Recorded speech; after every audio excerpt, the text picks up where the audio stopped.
Buenas tardes, participantes. Como lo prometido es deuda, hoy encontramos ya en esta videoconferencia que estamos dando un plus a aquellos participantes que estuvieron con nosotros en la última cohorte del diplomado virtual en el manejo del dolor y cuidados paliativos. Y ya me encuentro a mi lado derecho con el doctor Rodrigo Jiménez. Le estará dando hoy la temática sobre dolor en cáncer.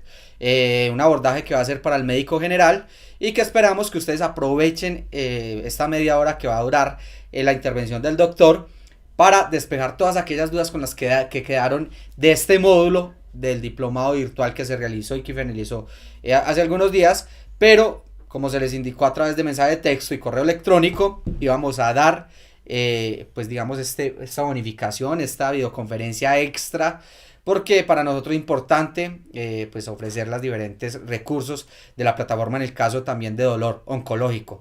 Entonces, doctor Rodrigo, buenas tardes. Para Buenas nosotros tardes. es un placer tenerlo nuevamente por acá. Ya había estado en una cohorte anterior con nosotros en Telesalud Universidad de Caldas y pues esperamos que el día de hoy tengamos la excelente calidad que usted siempre brinda a sus videoconferencias y pues que los participantes resuelvan todas aquellas dudas sobre este tema. Muchas gracias. Doctor, el público es todo suyo. Bueno, muchas gracias. Bueno, buenas tardes, estudiantes. Vamos a tratar de tocar unos puntos básicos, no por eso menos importantes, sobre lo que es el dolor en el paciente oncológico. Unos punticos que ojalá sean muy prácticos y les queden para su ejercicio diario. Bueno, como todo tema, vamos a tocar unos punticos rápidos sobre la epidemiología del paciente que cursa con dolor oncológico. Recordar que entre el 60 y el 80% de los pacientes que tienen alguna enfermedad oncológica van a cursar con dolor, que lastimosamente a pesar del manejo, hasta el 50% de los pacientes van a tener un mal control del dolor. Esto muchas veces es debido a que quien maneja el paciente o quien está tratando el paciente no tiene un conocimiento adecuado sobre el manejo del dolor, y por ende esto va a repercutir y va a tener unas consecuencias sobre la funcionalidad y la calidad de vida de los pacientes.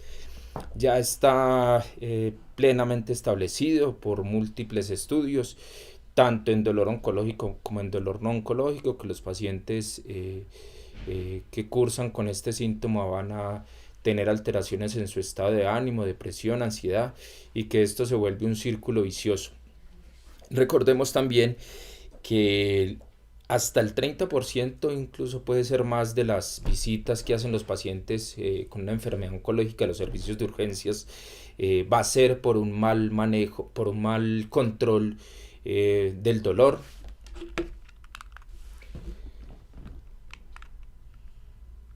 Perdón. Que en este mal control del dolor o en este manejo no adecuado del dolor influyen múltiples factores, múltiples barreras. Lastimosamente, entre el personal de salud todavía se tienen conceptos errados acerca del tratamiento del dolor, conceptos errados y poco fundamentados acerca de los opioides.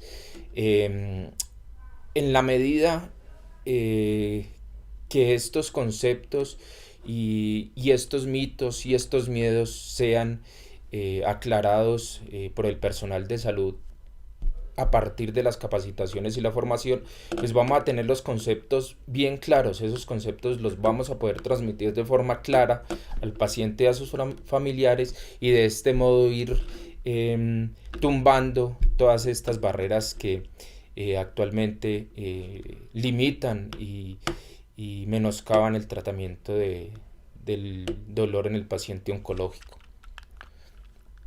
Dentro de estos factores hay factores tanto del paciente como del prescriptor, o sea, del médico, del sistema de salud en el cual estamos involucrados, y una de las mayores deficiencias en las que puede, o uno de los errores en los que puede caer fácilmente uno en el manejo de estos pacientes es tratarlo de forma individual. Definitivamente está mandado a recoger que los pacientes con dolor en general de cualquier tipo de enfermedad sean manejados por un solo profesional. Las enfermedades y en este caso el dolor oncológico tienen múltiples factores, múltiples dimensiones y por lo tanto esos factores y esas dimensiones deben ser manejados por un equipo multidisciplinario que las pueda abordar de una forma clara y adecuada. Recordemos también que aquellos pacientes que cursan con una enfermedad oncológica y que previamente venían siendo tratados de una forma adecuada para el dolor, con un adecuado control del dolor y que de un momento a otro presentan exacerbaciones o aumento en la intensidad del dolor a pesar del manejo adecuado, tenemos que sospechar que de pronto su enfermedad de base, su enfermedad tumoral, su enfermedad oncológica puede estar entrando en una progresión. Hasta el 53% de los pacientes van a presentar dolor, el 53% de los pacientes oncológicos van a presentar dolor independientemente del estadio de la enfermedad en la cual se encuentren en ese momento. Y con los avances que hay actualmente en cuanto al tratamiento curativo de los pacientes con cáncer y de los pacientes oncológicos, pues la supervivencia ha aumentado mucho. Eso hace que haya más pacientes vivos en este momento, curados de su cáncer, no sin tener secuelas de su enfermedad oncológica. Y una de esas principales secuelas es el dolor residual, ¿sí? Por lo tanto, es importante conocer y capacitarse en cuanto al manejo del dolor oncológico. Cada vez vamos a recibir más pacientes con dolor residual.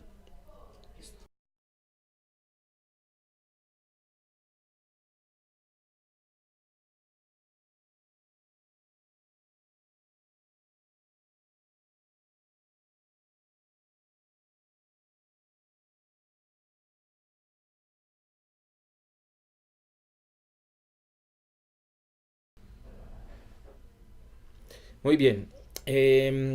Recordemos también que el dolor oncológico va a estar presente en más de la mitad de los pacientes que tienen enfermedad metastásica, hasta el 64% de los pacientes que tienen metástasis de su enfermedad oncológica de base van a tener dolor. Entre los pacientes o los sitios que más frecuentemente están afectados por los tumores y cursan con dolor son los tumores de cabeza y cuello, y que a pesar de el tratamiento que se les está dando para el manejo de este síntoma, los pacientes que están en una fase activa de su tratamiento oncológico, entre el 50 y el 60% de los pacientes van a tener o van a cursar con dolor. Recordemos lo que les decía inicialmente, el dolor tanto crónico, tanto oncológico como no oncológico, es un dolor multidimensional, no es un dolor que se pueda manejar de forma individual con un solo fármaco o una sola intervención. Dentro de esas dimensiones del dolor están la parte cognitiva, la parte emocional, la parte socioambiental y lógicamente la parte somática. De un adecuado abordaje de cada una de estas dimensiones con un manejo multimodal y con un manejo multidisciplinario, pues nos va a potenciar y nos va a mejorar los resultados en cuanto a calidad de vida y control del dolor en estos pacientes. Con respecto a la clasificación del dolor oncológico, hay múltiples clasificaciones dependiendo de múltiples factores. Un ejemplo puede ser una clasificación basada en la etiología. Podemos clasificar al dolor oncológico si es dependiente de la enfermedad misma oncológica, si es dependiente, por ejemplo, de una metástasis secundaria a la enfermedad oncológica, si es dependiente o secundaria al tratamiento oncológico, al tratamiento que está recibiendo el paciente, o si es secundaria, por ejemplo, a una comorbilidad que tenga el paciente oncológico. Como les decía, la clasificación del dolor oncológico se puede dar con múltiples factores. Puede ser etiológica, como veíamos anteriormente, dependiendo de la localización del cáncer o de la localización del tumor. También es posible clasificarla dependiendo de la fisiopatología principal que desencadena el dolor, dependiente de sus características temporales o dependiente de la intensidad. Con respecto a los mecanismos neurofisiológicos del dolor, tanto en el dolor crónico no oncológico como en el dolor crónico oncológico, ya está muy estudiado que el paciente, a diferencia del dolor agudo en el paciente con dolor oncológico crónico, hay múltiples factores, hay unos procesos de sensibilización central y sensibilización periférica que hacen que este tipo de dolor sea multidimensional, ¿sí? Y esto hace tan importante que el manejo de este tipo de pacientes sea con múltiples herramientas o atacando el dolor desde múltiples frentes. Por ejemplo, utilizando diferentes tipos de medicamentos a unas dosis bajas que nos permitan potenciar los efectos de ambos o de varios medicamentos, utilizando varias vías alternas de las vías nociceptivas y disminuyendo los efectos secundarios de estos medicamentos. Es importantísimo, la historia clínica es tal vez una de las, o tal vez la herramienta más adecuada para el manejo del dolor. Hacer una adecuada historia clínica nos va a ayudar muchísimo desde la primera consulta y para hacer el seguimiento a mediano y largo plazo. Una buena historia clínica, si el paciente no continúa con nosotros, le va a servir para el médico que venga a continuar con el manejo del paciente. En los datos de identificación es muy importante, o por lo menos para mí es muy importante, saber dónde vive el paciente, de dónde procede y quién vive con él, quiénes son los cuidadores. En la anamnesis, en la enfermedad actual, hay que preguntarle al paciente desde hace cuánto tiene el dolor, si ese dolor es constante o es intermitente, si afecta sus actividades de la vida diaria, si afecta su funcionalidad, si afecta su patrón de sueño, los factores agravantes y perpetuantes de ese dolor, los factores que calman ese dolor, si ese dolor es referido o irradiado, si tiene características neuropáticas predominantemente o nociceptivas. Tratar de alguna forma de forma subjetiva, objetivizar entre comillas con las escaleras de valoración de la intensidad del dolor que tiene ese paciente en el momento de la consulta, evaluar los medicamentos que está tomando, cómo esos medicamentos mejoran el dolor, los tiempos en los cuales los medicamentos mejoran el dolor y sobre todo evaluar los efectos secundarios que está presentando el paciente.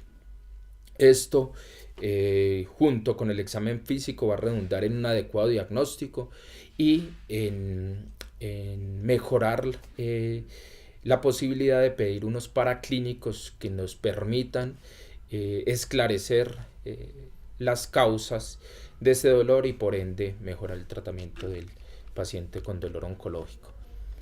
Desde 1986, la OMS, específicamente para estos pacientes con dolor oncológico, propuso la alternativa de una escalera analgésica. Ha tenido contradictores, ha tenido modificaciones a lo largo del tiempo, pero en mi concepto sigue siendo una herramienta muy útil, muy práctica y que nos permite ordenar de alguna forma el tratamiento del paciente con dolor oncológico, sobre todo desde el punto de vista farmacológico. En esa escalera analgésica, pues inicialmente se propusieron 3 escalones. En los últimos años se ha propuesto un 4º escalón. En el primer escalón se proponen los analgésicos comunes, los AINES, el acetaminofén. Puede ser combinado con coadyuvantes. En el segundo escalón están los opioides débiles, junto con el acetaminofén. Muchos medicamentos actualmente vienen en combinación con el acetaminofén, como por ejemplo la codeína, la hidrocodona, con o sin medicamentos coayudantes. En el tercer escalón están los opioides potentes, con o sin ayudantes. Se ha propuesto un 4º escalón para las medidas intervencionistas. También se ha hablado de las sensores analgésico en el cual, si usted está en una primera consulta ante un paciente que tiene un dolor severo, pues no lo va a someter a llevarlo de un escalón a otro, sino que usted, de acuerdo a su valoración y a su concepto, pues puede fácilmente pasarlo a un segundo o tercer escalón, incluso al cuarto escalón. Involucrar siempre, siempre al paciente y a los cuidadores en el manejo del dolor oncológico. El grupo multidisciplinario o del grupo multidisciplinario tiene que hacer parte activa y protagónica el paciente y los cuidadores. No es como se manejaba hace unos años, que el paciente era pasivo y el médico era el que le daba todas las instrucciones sin tomar en cuenta lo que consideraran el paciente y los cuidadores. Siempre prescribir los fármacos con horario, dependiendo, eso sí, y teniendo muy en cuenta, y aquí va la parte de adquirir conocimiento, la vida media del medicamento, pautar las dosis horarias de acuerdo a la vida media del medicamento. Sigue siendo la vía oral la vía de elección, siguen siendo los opioides la piedra angular en el manejo del paciente con dolor oncológico, y la morfina sigue siendo el medicamento de elección. Tratar o en la medida que nos capacitemos, en la medida que adquiramos conocimientos, en la medida que tengamos argumentos desde el punto de vista científico y médico con respecto a las diferentes intervenciones en dolor oncológico, pues nos vamos a quitar de la cabeza esos mitos y esas creencias infundadas que lastimosamente no son infrecuentes en el personal de salud y que lastimosamente le transmiten a los pacientes y cuidadores, volviéndose pues una barrera enorme, que incluso cuando llegan a uno es muy difícil quitarle esos mitos y esas falsas creencias a los pacientes y a los cuidadores. Esto se disminuye, con un adecuado conocimiento. Si nosotros tenemos claros los conceptos, si tenemos claro el manejo del dolor, podemos darle una información adecuada, disminuirle la ansiedad, quitarle los falsos mitos y las falsas creencias al paciente, y sobre todo mantener una adecuada comunicación con los mismos.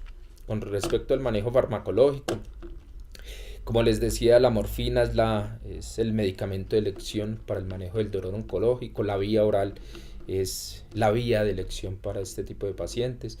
La vía de elección en la medida que se pueda, lógicamente, aunque la morfina desde el punto de vista farmacocinético y farmacodinámico no tiene las propiedades que uno pudiera considerar ideales en nuestro medio. Es un medicamento, o de los opioides, de más fácil consecución. Tener en cuenta la vida media del medicamento para pautar las dosis fijas en las cuales se va a prescribir. Recordemos que la morfina tiene una vida media aproximadamente de 4 horas. Se puede usar por vía oral, en forma de gota la tenemos en nuestro medio, por vía subcutánea o intravenosa también es posible usarla. Y recordemos que la morfina es el medicamento estándar, o el medicamento de referencia para hacer la conversión a otro tipo de opioides. Otro opioide que tenemos disponible en nuestro medio es la oxicodona. Está en forma de tabletas de liberación inmediata, liberación prolongada. También en ampollas, también viene una combinación de oxicodona con naloxona. En teoría esa combinación sirve para disminuir los efectos secundarios, especialmente a nivel gastrointestinal, que son los más comunes de los opioides. Las náuseas, el vómito, el estreñimiento son los efectos secundarios más comunes de los opioides, y en teoría con esa combinación con naloxona pues se disminuirían esos efectos secundarios. La oxicodona es aproximadamente 1.5 veces más potente que la morfina. Se puede usar por vía oral, por vía subcutánea o por vía intravenosa. La hidromorfona, 5 veces aproximadamente más potente que la morfina. Es un medicamento muy parecido a la morfina. Se puede usar por vía tanto oral como subcutánea intravenosa. En nuestro medio la tenemos en forma de tabletas y en forma de ampollas. ¿sí? También se puede usar y es una muy buena alternativa a aquellos pacientes que tienen vía intratecal, bombas intratecales, cuando la morfina ya genera resistencia o tolerancia o efectos secundarios, o el paciente pues básicamente ya no le hace efecto la morfina. La hidromorfona es una muy buena opción. El fentanilo, un opioide muy potente, puede ser hasta 100 veces más potente que la morfina. Es muy lipofílico, lo que lo hace un opioide de un inicio muy rápido. En teoría es el medicamento ideal para hacer los rescates del paciente cuando tiene dolor irruptivo. Así como entra el sistema nervioso central de rápido, por ser muy lipofílico, también sale. Se acumula poco, por lo cual tiene pocos o menos efectos secundarios que la morfina. Nuestro medio lo tenemos en forma de ampollas y en parches transdérmicos. Esos parches transdérmicos son de liberación prolongada, especialmente diseñados pues para el paciente que ya tiene un dolor que ya lo tenemos controlado. Una cuestión muy importante con este parche, a diferencia de los parches de buprenorfina, es que el parche de fentanilo no se puede cortar. Si cortan el parche de fentanilo lo dañan. Y tener en cuenta que en los pacientes ancianos o en pacientes que tienen algún proceso infeccioso, que tienen fiebre o que incluso solamente el hecho de estar en un sitio cálido puede aumentar su absorción. Otra cosa a tener en cuenta con el parche de fentanilo es que como es un parche diseñado para liberación controlada o liberación prolongada, si lo vamos a reemplazar por otro tipo de opioide, tenemos que esperar 24 horas. Usted al retirar el parche, inmediatamente el fentanilo no sale del sistema, sino que dura más o menos 24 horas, o el reservorio dura 24 horas después de retirado el parche. Otro opioide que tenemos en nuestro medio, lastimosamente no lo tenemos sino en parches, es la buprenorfina. Es un agonista parcial de los receptores mu, más o menos entre 20 a 50 veces más potente que la morfina. También es muy lipofílico, lo que lo hace pues de especial utilidad en su forma transdérmica, y muchos textos dice que es el único opioide potente que tiene efecto techo. En los últimos años ha reemplazado mucho la metadona para el tratamiento de los pacientes con adicción o dependencia a los opioides, por las dificultades que hay con la metadona. Dentro de esas dificultades de la metadona es que es muy variable su farmacocinética, y su farmacodinámica es muy variable de una persona a otra, así que no es fácil predecir sus niveles en sangre.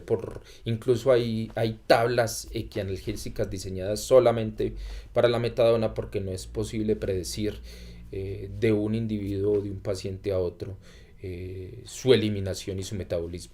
Tiene una bondad, y es que es antagonista de los receptores NMDA, lo que le haría de especial utilidad o le daría bondades en aquellos pacientes que tengan predominio de dolor tipo neuropático.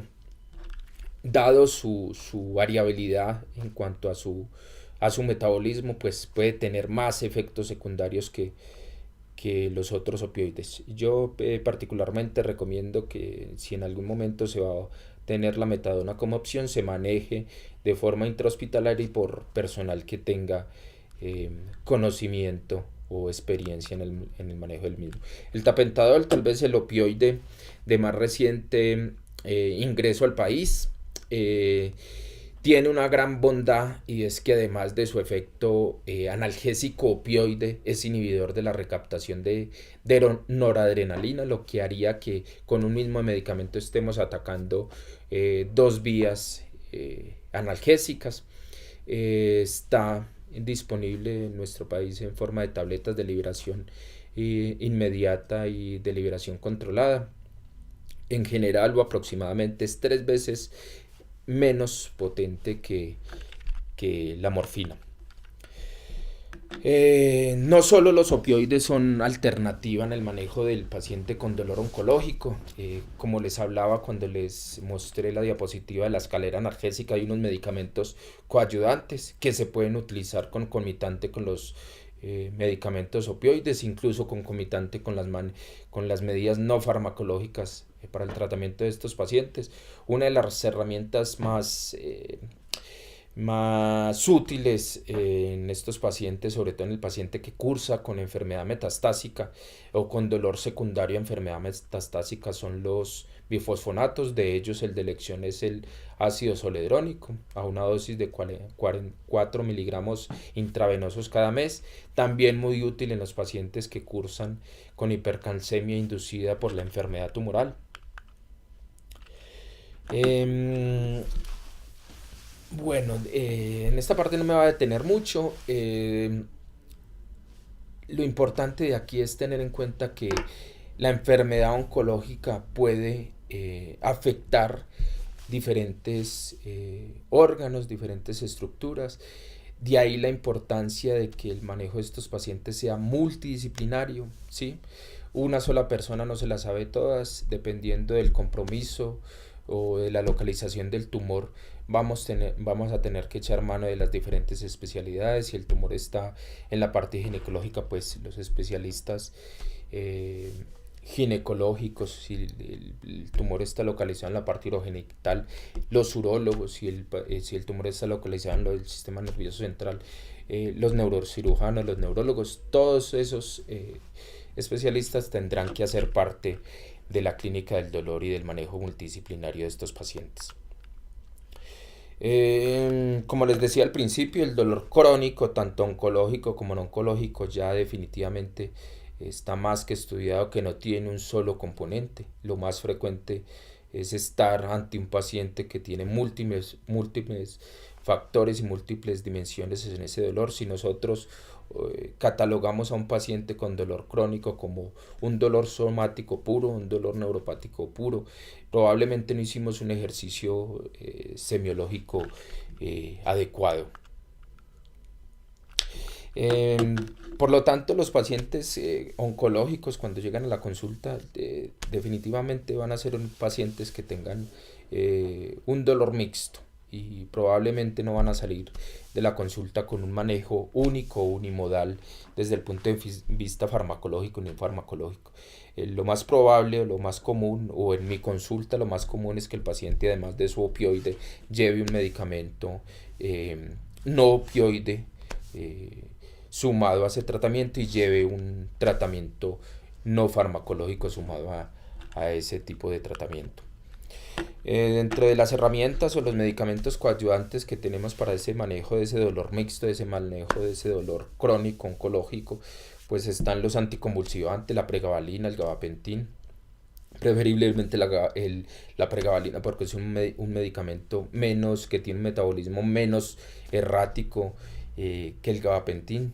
No se le conocen interacciones medicamentosas. La mitriptilina, los antidepresivos tricíclicos, la mitriptilina, la nortriptilina, pues que son como los medicamentos primarios de fácil consecución. Un poco mejor la nortriptilina porque es un tricíclico de segunda generación con menos efectos secundarios, menos efectos proarrítmicos que la mitriptilina, menos efectos anticolinérgicos.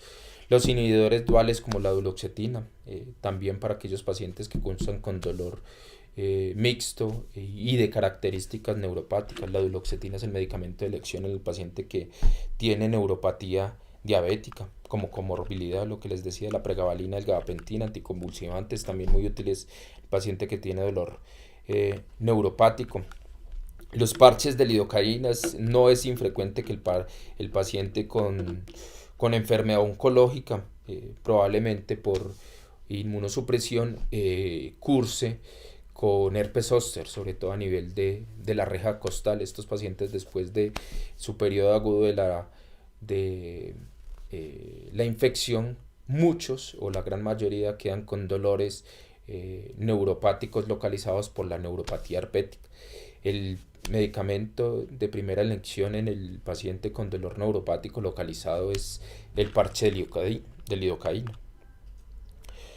Vamos a tocar 2 o 3 punticos claves sobre el dolor irruptivo. El dolor irruptivo pues daría para una charla completa, pero voy a tratar de dejarles unos punticos especialmente importantes en el manejo del dolor irruptivo. Por definición, el dolor irruptivo es una exacerbación transitoria de un dolor basal que estaba controlado. Ese dolor irruptivo puede tener una causa o no puede tener causa. Es importante en el caso de los pacientes en los cuales tiene una causa identificar bien esa causa, tratarla, no necesariamente con medicamentos.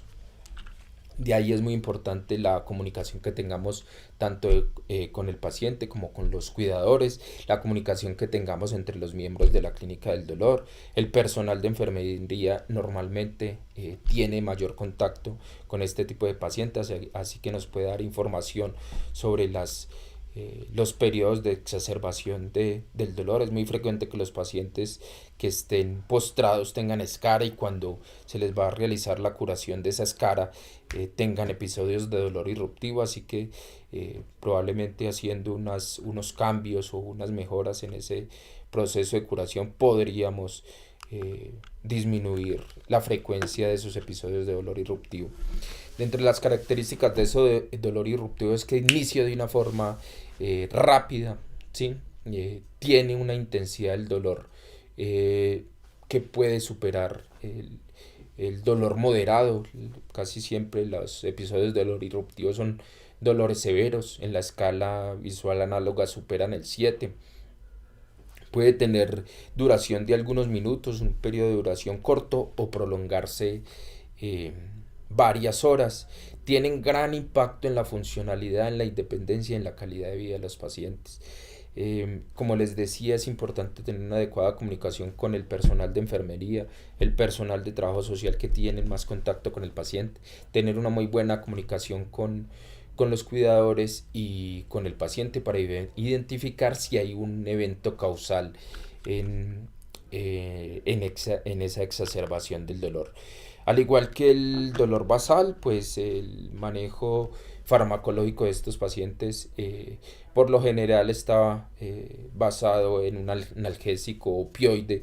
Casi siempre es el mismo opioide que estamos utilizando en forma basal o un opioide que tenga un mecanismo de liberación rápida. Tratar siempre o prevenir siempre los efectos secundarios, usar de forma profiláctica laxantes, especialmente porque uno de los principales efectos secundarios de los opioides son los efectos secundarios a nivel gastrointestinal, náuseas, vómito, estreñimiento, y con el objetivo de ahorrar opioides, disminuir la dosis de opioides, no usar dosis muy exageradas de opioides que nos puedan llevar rápidamente a tolerancia o a efectos secundarios, pues tener presente siempre los medicamentos coayudantes que nos pueden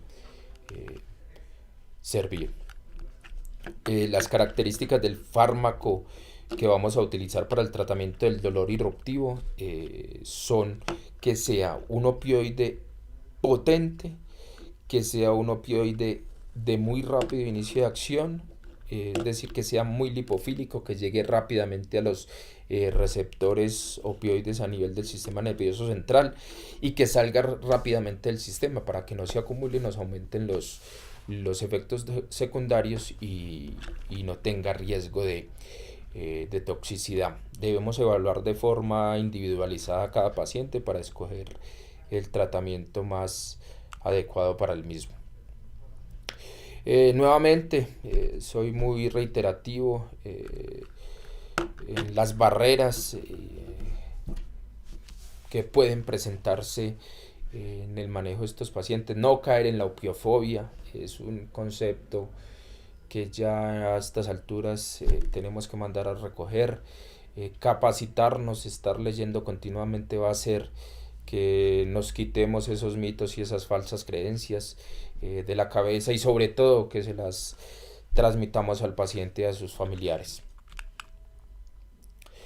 De acuerdo a esas características que les di, ideales para el tratamiento o del fármaco ideal para el tratamiento del dolor irruptivo, pues el fentanilo se convierte en tal vez la mejor opción.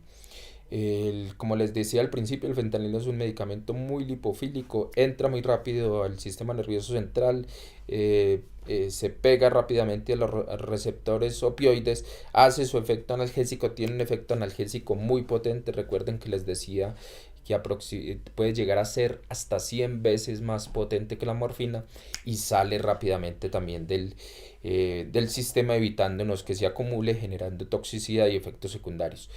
En nuestro medio, el fentanilo que tenemos de acción inmediata está en forma de ampolla. Lastimosamente no ha llegado a nuestro medio otras presentaciones como en forma de chupetas, en forma efervescente, de administración sublingual o pulverizadores nasales, que serían pues las presentaciones ideales para tratar ese dolor irruptivo.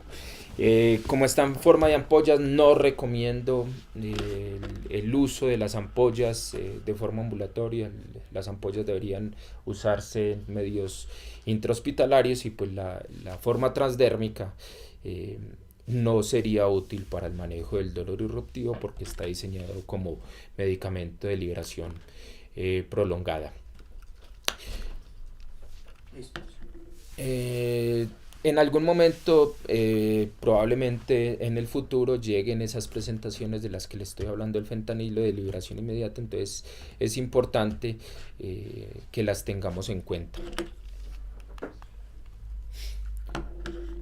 Al igual que el tratamiento farmacológico, el tratamiento no farmacológico es de muchísima utilidad. Nos permite abordar y mantener la funcionalidad y la independencia de estos pacientes.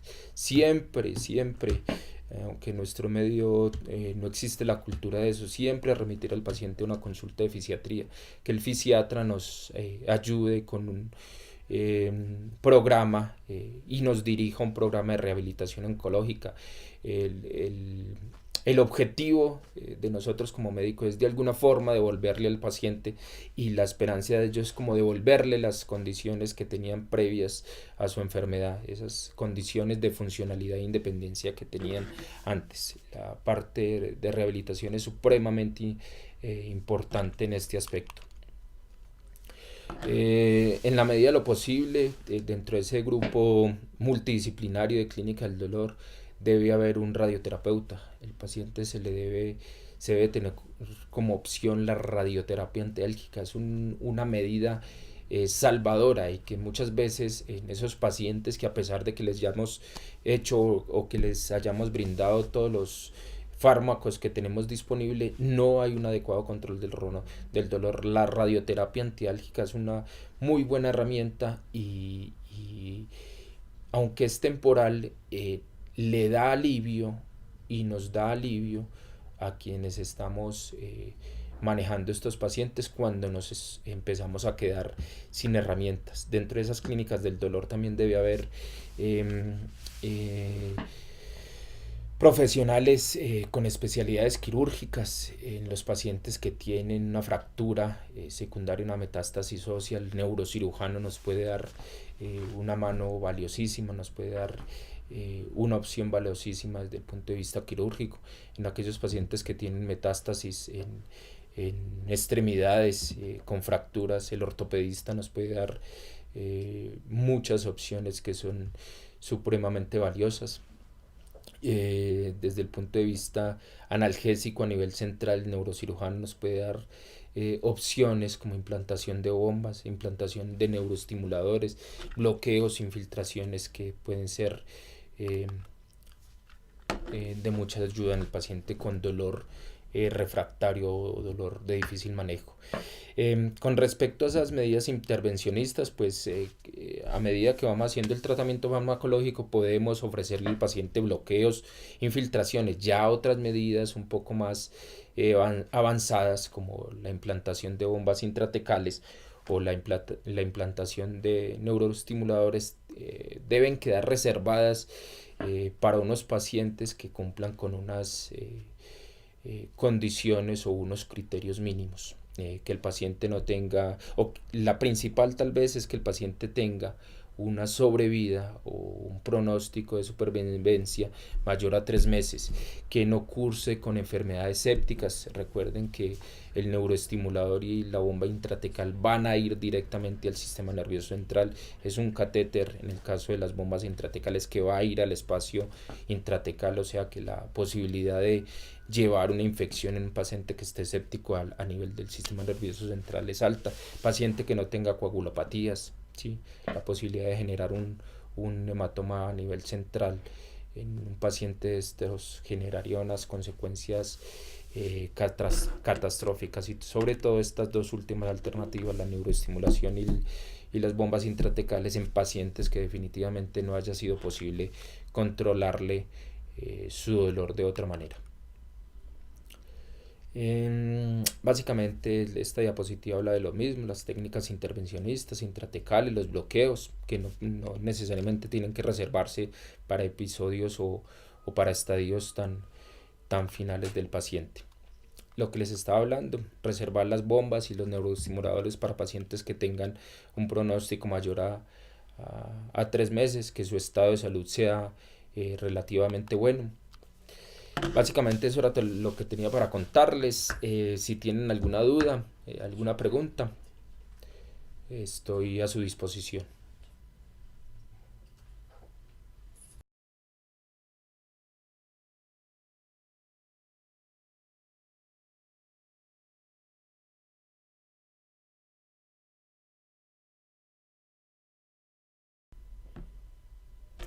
Bueno, participantes, en estos momentos ya llegamos al final de esta videoconferencia del día de hoy.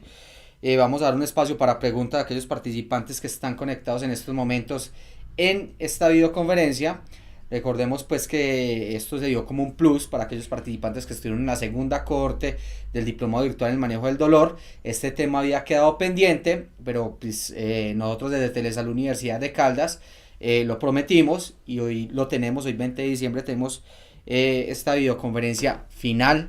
Ya sabemos que algunos participantes se certificaron, ya sabemos que algunos participantes no lograron su certificación, pero también es importante acordar que esta grabación o esta videoconferencia, la grabación de esta videoconferencia del día de hoy, se estará enviando el correo electrónico, doctor. Me gustaría, doctor, ya finalizando este tema del día de hoy sobre dolor oncológico, que le diera a los participantes un tip que ellos deben de tener en cuenta como profesionales de la salud al momento de atender pacientes con este tipo de dolor. Bueno, tips. Olvidar los mitos. Estudiar, capacitarse para olvidar los mitos. Esos mitos se han perpetuado en el tiempo en el personal de salud y han hecho un daño enorme al manejo de los pacientes con dolor oncológico. Olvidar la opiofobia, ¿sí? Recuerden que estamos delante de un paciente que tiene cáncer, ¿sí? Un paciente que rápidamente está viendo deteriorada su calidad de vida, su funcionalidad, su independencia. No le nieguen el manejo adecuado a estos pacientes. Recuerden que la piedra angular son los opioides, que dentro de los opioides el opioide de elección es la morfina. Es un medicamento muy barato, normalmente no escasea, aunque lo he visto escasear, pero normalmente no escasea. Requiere fórmula de control hasta donde sea en todo el país. Creo, no sé si en el Valle hasta hace algunos años no exigían, pero creo que ya están exigiendo el formulario de control.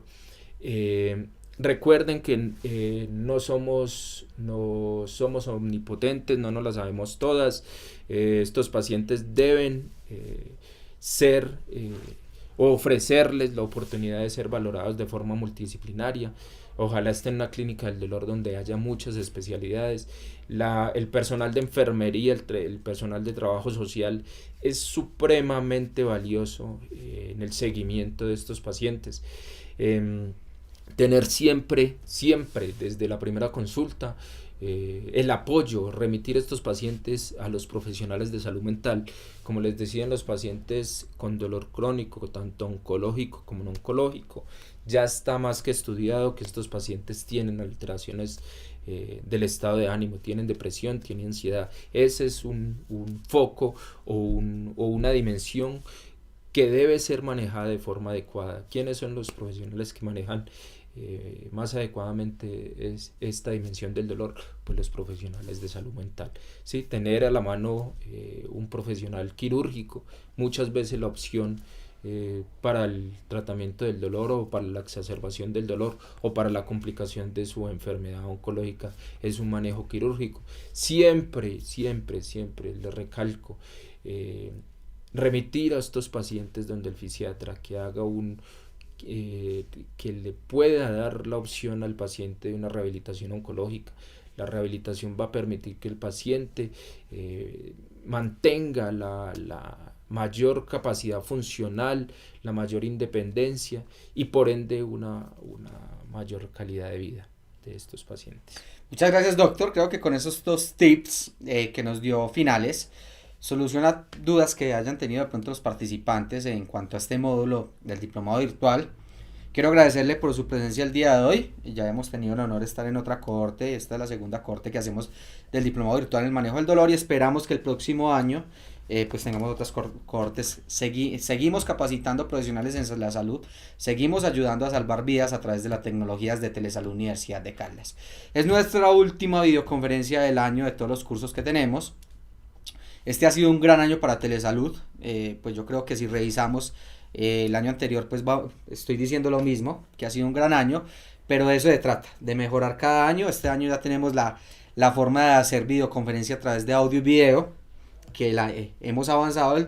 El tutor experto sabe que la última videoconferencia que hizo fue solo a través de audio, y ya pues accedimos también a tener video para los participantes, que se vuelve más familiar, una plataforma más familiar donde pueden interactuar con un tutor experto. Muchas gracias, participantes, por asistir el día de hoy. Doctor, me gustaría que diera un mensaje final de cierre y de esta forma despedirnos de los participantes. Recuerden que mi nombre es Germán González, líder de coordinación académica, y les deseo una feliz Navidad y un próspero año. Muchas gracias a todos. Les reitero mi disposición en cualquier momento para cualquier duda. Sigan capacitándose. La mejor forma de ayudar a nuestros pacientes con nuestra capacitación. Esta herramienta que tenemos con Telesalud es una herramienta valiosísima desde la comodidad pues, de la casa, la oficina, el consultorio, estar capacitándonos. Una feliz Navidad, un feliz año para todos. Un abrazo. Hasta luego.